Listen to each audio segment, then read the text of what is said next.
There comes a moment in life where something shifts quietly inside us. It often happens after a time of deep pain, loss, or longing, a deep pull that words can barely capture. It's not just a heartbreak or a passing connection. It feels ancient, soul deep, like something you've always known but forgotten.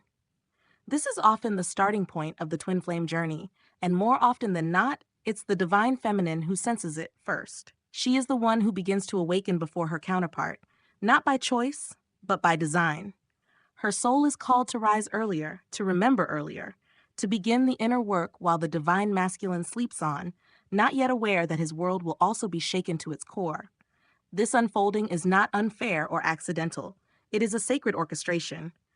The divine feminine's early awakening is purposeful, deep, and necessary because she is the heart of the spiritual alchemy that fuels the entire twin flame union.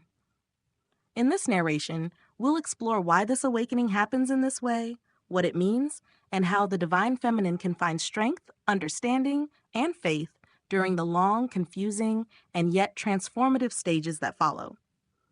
Let us begin with the very nature of the divine feminine energy and why it is so intimately connected with spiritual awakening.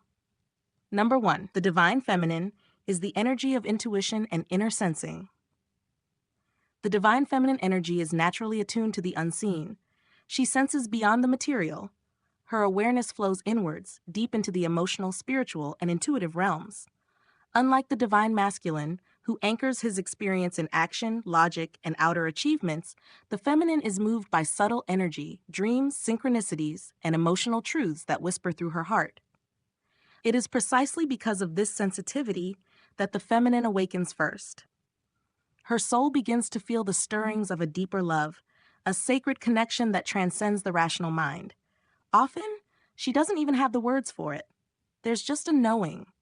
She may begin to feel a longing for someone she's never met, or if she's met her twin already, she feels the magnetic bond long before he recognizes it. She starts to feel a sense of urgency, a pull to go inward, to question everything she thought love was.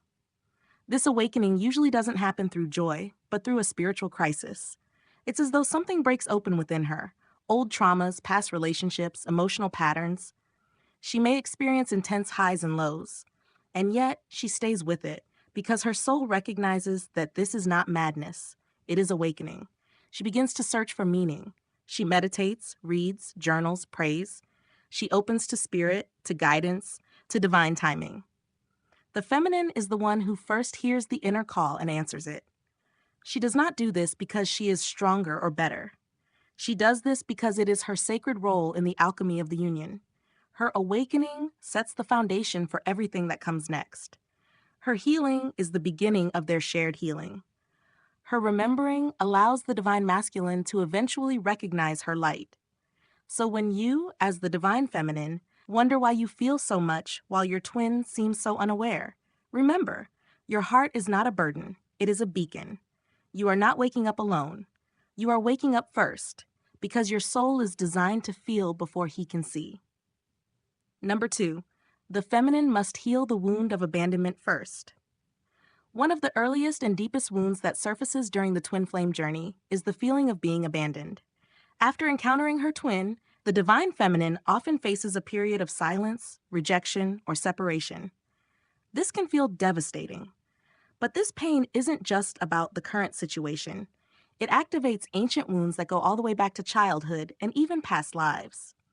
The feminine may feel unloved, unchosen, and invisible. These feelings are deeply rooted in the collective feminine experience through generations of suppression, neglect, and spiritual amnesia. Her twin's apparent distance triggers a profound inner crisis, and this is exactly where the deeper work begins. The feminine is the emotional healer of the twin flame union. Her soul carries the codes to heal abandonment, not just for herself, but for her lineage, and by extension, for her twin.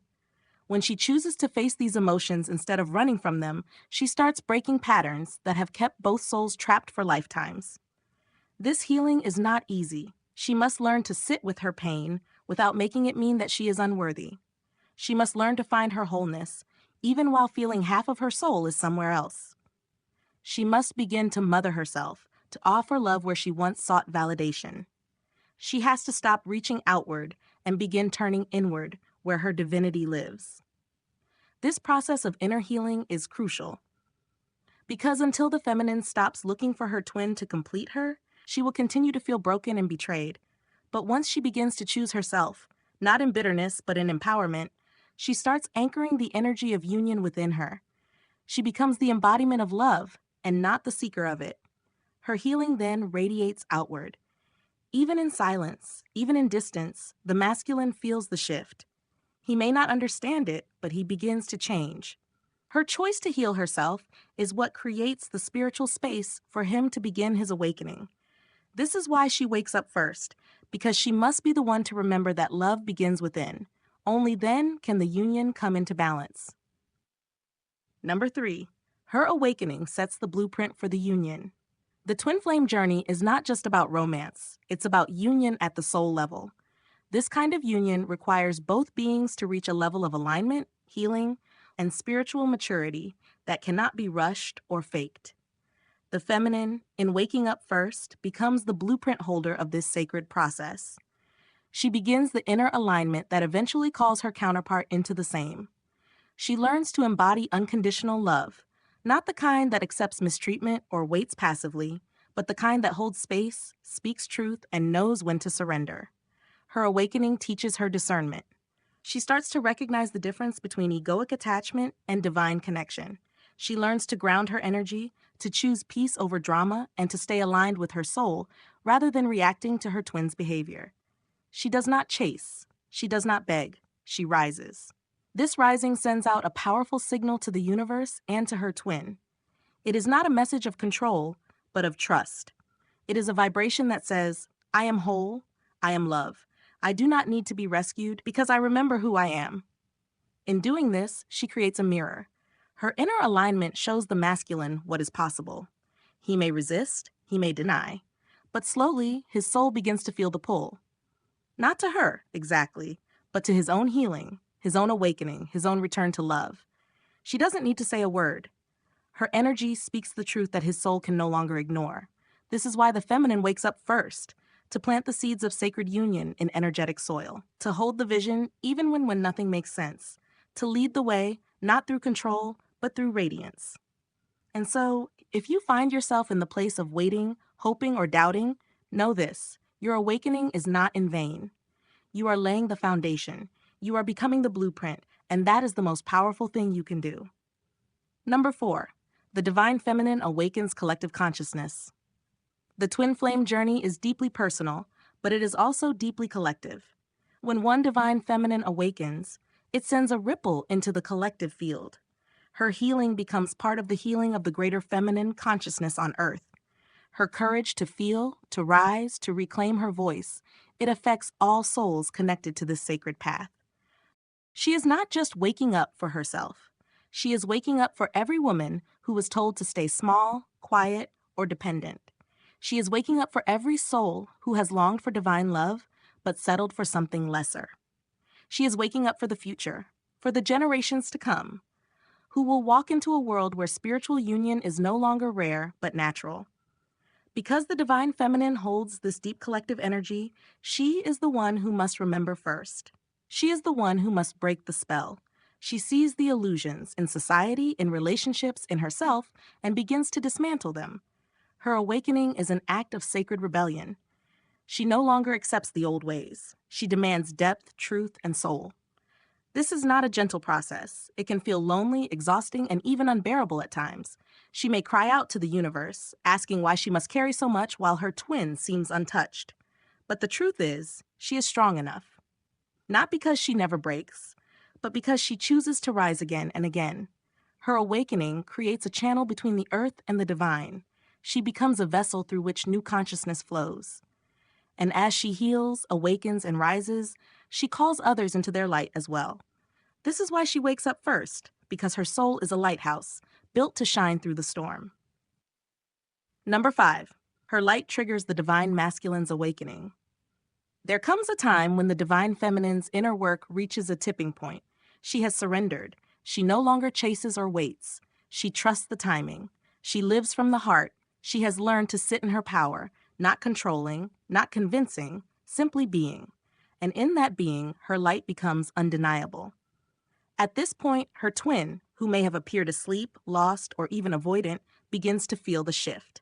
He doesn't always understand it. Often, it comes as restlessness, confusion, or emotional breakdowns. But beneath it all, his soul has been stirred. Her light has activated something within him that he cannot unsee. This is the sacred mirror. He begins to see what he has been avoiding, his pain, his patterns, his fears. He starts to realize that something is missing in the life he has built. Her energy is no longer soothing him or reaching for him. It is standing in her truth. That truth becomes his wake-up call. But here is where the feminine must understand something crucial. His awakening will not look like hers. It will not be full of poetry, signs, and spiritual insights. It may look messy, angry, even destructive. He may run harder. He may lash out. But all of it is part of the same fire, the fire of transformation. He is being called home, not to her, but to himself. Her job is not to rescue him, interpret his actions, or wait in silence. Her job is to keep expanding, keep loving, keep living in alignment. Her awakening has done its part. It has lit the match. Now the masculine must walk his own fire. This is why she wakes up first, to be the spark that starts the sacred burning. The twin flame journey is not linear. It is not fair or symmetrical, but it is divine. The divine feminine wakes up first, not because she is more advanced or more loving. She wakes up first because she holds the memory of divine love in her bones. She is the one who remembers. She is the one who feels the ancient call. And it is through her pain, her rising, her becoming, that the entire union begins to unfold. If you are that feminine, the one who cries in silence, who loves in the unseen, who carries the vision, you are not alone. You are not too much. You are not delusional. You are sacred. And your awakening is the most powerful act of love you can offer to yourself, to your twin, and to the world. Stay the course. Let your heart break open. Let your spirit rise. You are not ahead. You are aligned. You are not waiting. You are weaving the path. You are not without love. You are becoming it. And in time, as your twin begins to stir, he will find his way not because you called him, but because your soul reminded his of the truth. The truth that love is real, that union is sacred, that your journey has always been leading back, not just to each other, but to God, to wholeness, to home.